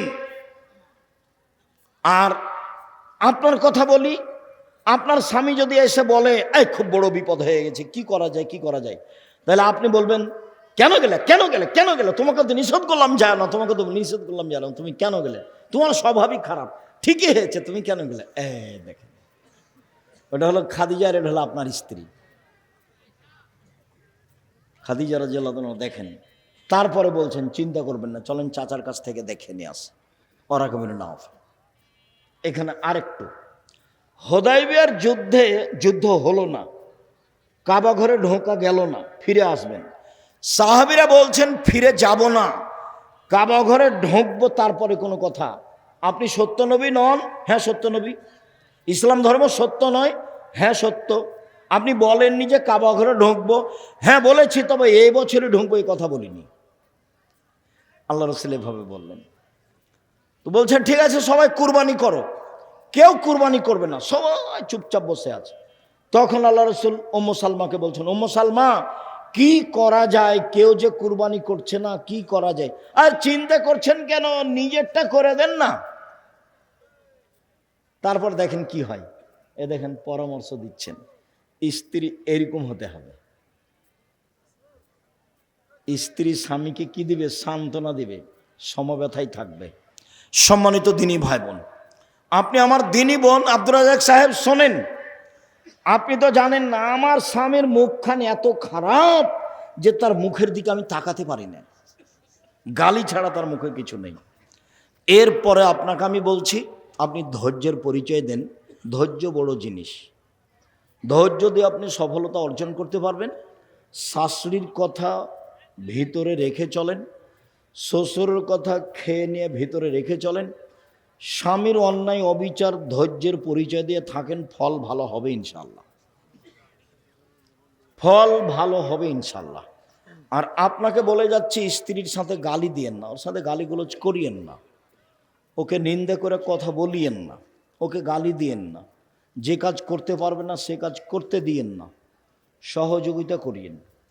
আমি এখন বুঝতে পারি আমাদের চাঁপাইনবাবগঞ্জের গতি, কত কষ্ট করে ভোর রাত্রে উঠে যাতাই ওই আটা তৈরি করেছে, হাতে রুটি বানাবে, আবার ঢেঁকিতে ধান ভেঙে ভাত রান্না করবে, ঘুম থেকে উঠে আগে আটা রেডি করে নিয়ে এসেছে, তারপরে গরুগলা বের করেছে, তারপরে রুটি তৈরি করেছে, রুটি তৈরি করে মাঠে দিয়ে পাঠিয়েছে, তারপর ওখান থেকে উঠে গহিলটা সাফ করেছে, গোবরগুলো বাইরে ফেলেছে, তারপর ওই নোন্দা বুঝেন কি না, নোন্দা গঠা তৈরি করেছে। এরপরেও পানি দিতে সময় পায়নি, নান দে চারিতে, গরুর চারি, নাইন বুঝেন কি না, চারিতে। এখন এসে দেখছে স্বামী যে পানি দেয়নি, তখন একবারে খেপে কি যে বলছে, লাঠি তোর অমুক তোর তুমুক এই সেই, যে কত যে অকৃতজ্ঞ স্বামী। কোনো দিন তারা এগুলো কাজকে কাজই মনে করলো না, অথচ মহিলাটা ভোর রাত থেকে কাজ করছে, তার একটুকু কৃতজ্ঞতা প্রকাশ করলো না। তুমি অনেক করেছো, তুমি অনেক করেছো, তোমার শুকরিয়া, জীবনে কেউ জাযাকাল্লাহ খায়ের বলতে জানে না, বলেই না। তোমার শুকরিয়া আদায় করে তুমি অনেক কিছু করেছো। স্ত্রীর শুকরিয়া আদায় করবেন, খুশি হবে। আপনি তার সাথে ভালো আচরণে চলেন, শান্তি পাবেন বেশি। দুইজনে খুব ভালো আচরণে চলার চেষ্টা করেন, শান্তি পাবেন বেশি। শুকরিয়া, জাযাকুমুল্লাহ খায়ের। সকল দিনই ভাই বোনকে 5 ওয়াক্ত সালাত জরুরিভাবে আদায়ের জন্য অনুরোধ জানাচ্ছি। 2 হালাল রুজি, 3 কোরআন তেলাওয়াত, 4 আড্ডা পিটা হারাম। একটা মোবাইল নিয়ে একটা দোকানে আড্ডা পিটা হারাম।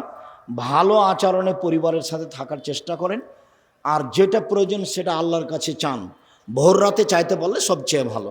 সকলের কল্যাণ কামনা করে। বই পুস্তকই গাড়িতে ছিল আমাদের, কই তুমি কি বই পুস্তক নিয়ে এসেছো? গাড়িতে আছে বই পুস্তক, আমাদের ড্রাইভার কোথায়? যাক, শুকরিয়া, জাযাকুমুল্লাহ খায়ের। যদি বই পুস্তক থাকে একটু খোঁজ নেন। আমি আপনাদের শুকরিয়া আদায় করে, অনেক মানুষ হয়েছেন জায়গার তুলনায়, কথা শেষ করছি।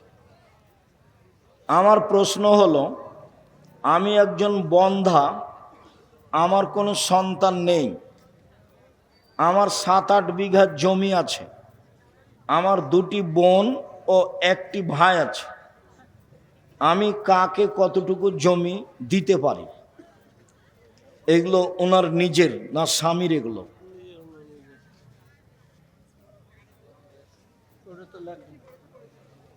দুটি বোন আছে ও 1টি ভাই, আর কেউ না থাকায় এরা সমান হারে ভাগ করে নিবে।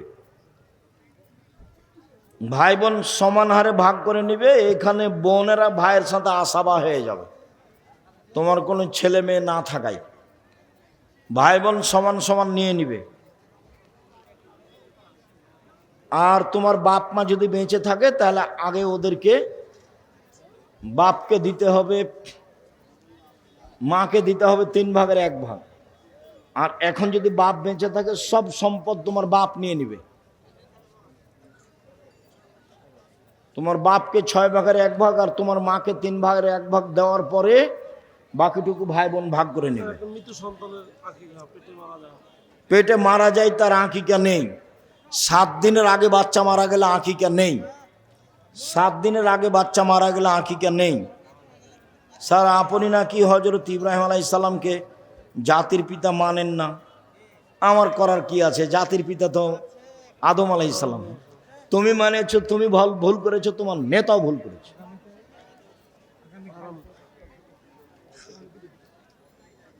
হারাম টাকা আয় করে মসজিদের সভাপতি হতে চায়, মানুষের দোষ উল্লেখ করতে হবে না। মন চাইলে তোমরা সভাপতি করো, না হয় বাদ দাও। কোনো অমুসলিমের বাড়ির পালিত গরু কুরবানি করা যাবে? যাবে, কোনো সমস্যা নেই। গরুর ওপরে কোনো বিধান চালু নেই, কিনে নিবে বাস।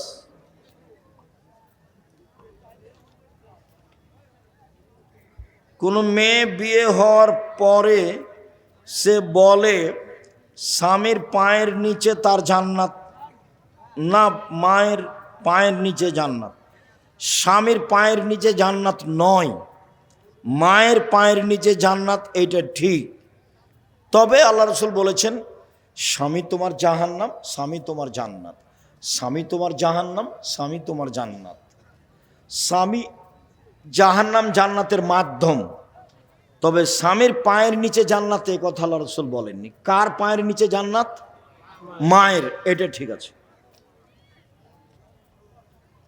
শেখ এক শ্রেণীর নামাজি কাতারে ফাঁকা ফাঁকা হয়ে দাঁড়ায়, এইভাবে কি নামাজ পড়া যাবে? জি না, পায়ে মা মিলাতেই হবে, পায়ে পা মিলাতেই হবে।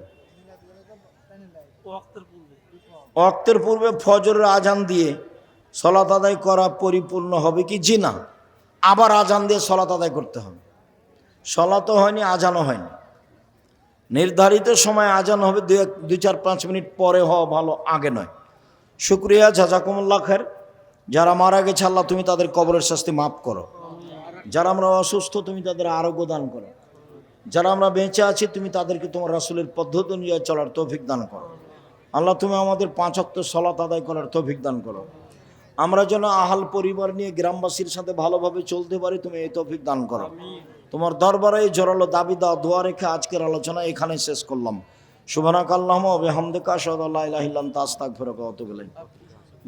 ও পত্রিকা আছে তো পত্রিকা আপনারা নিয়ে যান, 25-30 টাকা দাম, সবাই নিয়ে যান। 50টা প্রশ্নের উত্তর আছে, এটার জন্য আপনার কাছে